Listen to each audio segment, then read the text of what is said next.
Përshëndetje të gjithëve, kjo video ju dedikohet juve. Këtë video kam vendosur ta ndaj në 5 pjesë.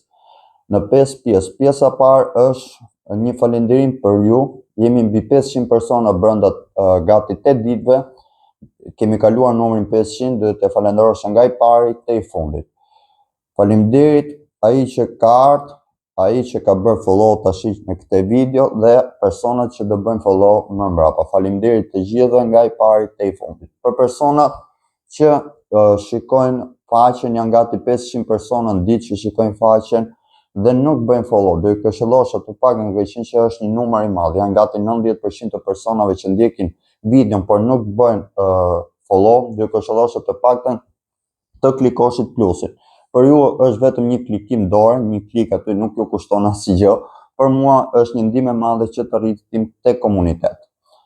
Për sa i përket personave që më ndjekin, mbi 500 persona, do i këshillosha të bësh follow në Instagram dhe subscribe në YouTube. Duhet të arrijmë të paktën 50 persona në YouTube që kemi mundësi të futemi edhe në video live. Gjithashtu në Instagram të arrijmë mbi 1000 persona. Do i këshillosha, ju lutem, kaloni kush ka Instagram, kush ka YouTube, besoj të gjithë keni, të paktën bëni follow. Për sa i përket pjesës së dytë, çfarë është A2 Pulse? A2 Pulse, ose shumica njohin me A2 Milan. A2 Pulse është bashkimi i shkronjave të para, të nipit dhe mbesës time që vazhdojnë me të dy me A, dhe E është nipi tjetër, që do thotë kam 2 nipër dhe 1 mbesë, dhe është bashkimi A2, që janë 2 persona vazhdojnë me A dhe 1 person vazhdon me E. Pulse është raje të zemrës. Pulse raje, si do të them batit, raje zemre me pak fjalë. Për sa i përket A2 Pulse, ky është një projekt që unë doja ta nisja për ditën e ditëlindjes time, ku kisha bërë plan të kisha dhe një staf me gati 6-7 persona. Për shumë arsye, sepse shumica janë punë, jo pjesa e orare që shumica nuk kishin mundësi, plus minus pa hyrë në detaje, nuk pata mundësi të kem një staf, të kem një grup që më ndjek, një kameraman, një video editor, një person, një gazetar e tjerë. Por nese tash kaloj u morë prapë me Milanin. Shumica kjo faqe më njohin përse përket Milanit dhe objektivi ishte të fokusohesha më shumë te skuadra e Milanit. Duke qenë që faqja e parë A2 Milan ka qenë një faqe në vitin 2022-2023 me gati 10.000 persona që ndiqnin, gati 1.000 persona që fusin në live streaming që më ndiqnin, shumë persona që më shkruashin të lutem ku je, hajde pim kafe, hajde dalim, hajde në Itali, hajde këtu, dhe ishte një kënaqësi e veçantë. Shumë kontakte me personat të futbollit, me shumë gazetarë italian, me lojtarë të Milanit, e të tjerë. Kjo ëndër u shkumua në pak sekonda, përsa e përket një bashkëbisedimi që unë kisha me Loftus Cheek, ku ishte goli i parë që ishte në ke Milani, tash vllai, tash shumë mundësi kam besim të ty. Pa ju fut në detaje, unë mbyll Instagram sepse nxorra video. Pata vështirësi me akauntet e tjera, të rritesha, dhe para pak ditësh kisha dyshim ta hap në italisht, ta hap në shqip, ta hap në italisht, ta hap shqip. Tash pse jo? Tash duke qenë që këtu ka shumë persona, shumë shqiptarë që ndjekin futbollin, shumë admirues të futbollit. Pash bashkëpunime dhe Shqipëria tash ka shumë angësi në pjesën e bashkëpunimeve.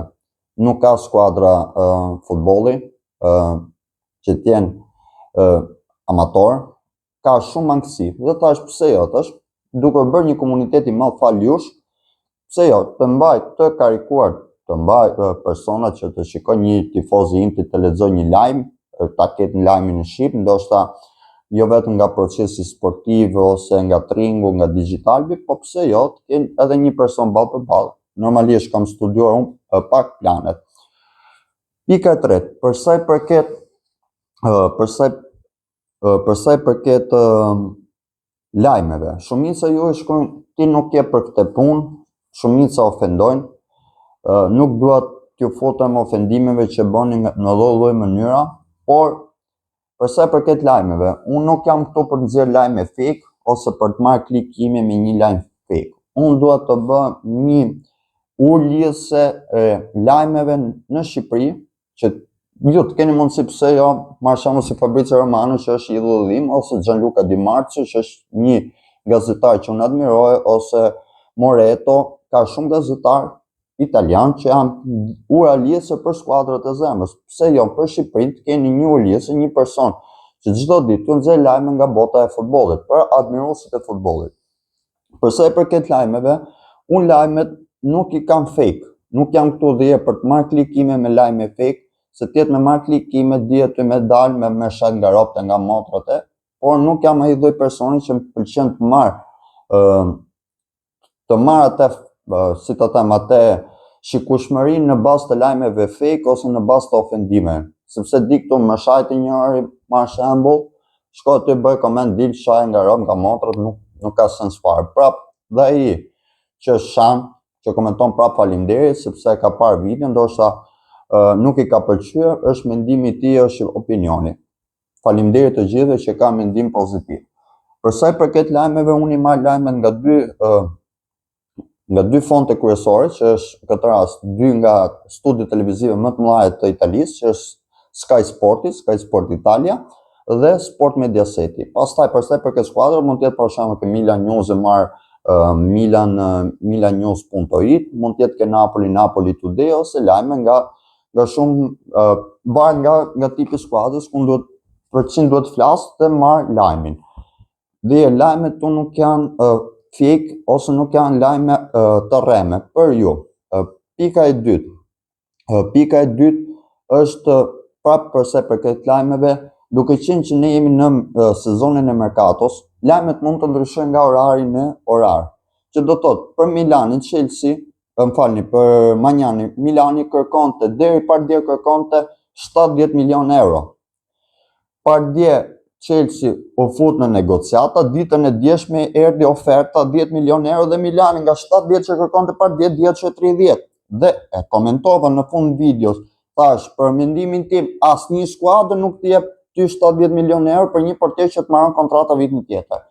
Siç ishte mbrëmjen e djeshme deri në orën 8 të darkës, ishte që Inter kërkonte Cesc Fabregas, në orën 11:15 të darkës në Angli, në Londër, është mbyll takimi midis presidentit të Komos dhe Cesc Fabregas, ku Inter ishte në pole position për të marrë Fabregasin. Ditën e sotme, në mëngjes, del që Inter kërkon Vieran. Kërkon Patrick Vieran që të vinë në stolin e Interit. Siç ishte edhe lajmi për Luka Modric, deri dje darkët u flisej që Luka Modric mund vinte sot, të firmos të sot, ditën e sot, në sot njës dhe lajmi që Bobani i ka kërkuar Luka Modric mos të transferohet te Milani dhe mund të ndryshoj komplet strategjinë. Përse përket dhe unë lajmet nuk i kam fake, nuk i kam lajmet të rreme, i marr lajmet nga dy, pastaj është mendimi juaj të komentoni në çfarë do lloj mënyrë, por kisha të drejtë, kisha dëshirë t'ja bësh atë qartë që lajmet i marr nga këto dy gjëra kryesore, marr nga këto dy fonte që janë më kryesorë në Itali, Sky Sport.it dhe Sport Mediaset.it, kushdo mund t'i klikoj. Pika e 4 përsa i përket lajmeve, përsa i përket kontenuteve.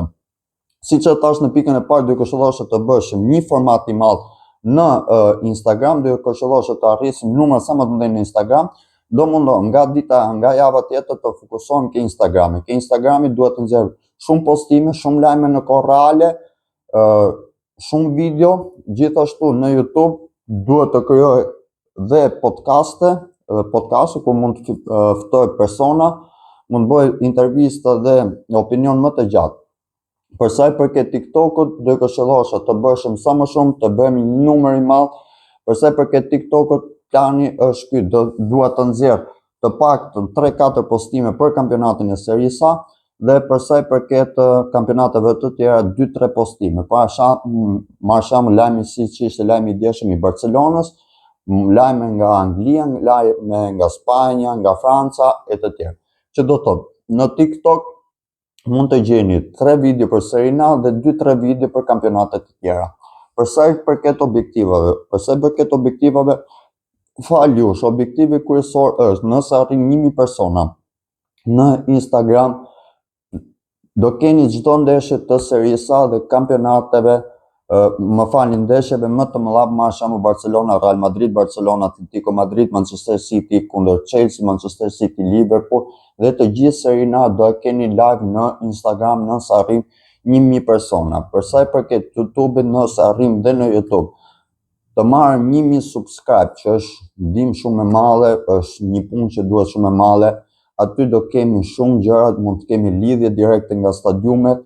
Për shembull, do bëj një sondazh ku doni të jemi, doni të jemi në Spanjë këtë javë, apo doni të jemi në Itali, doni të jeni në San Siro, në Olimpico, doni të jeni ke stadiumi i Juventusit, ke stadiumi Torinos, dhe aty mund të bëjmë lidhje direkte nga stadiumet me anë të YouTube-it.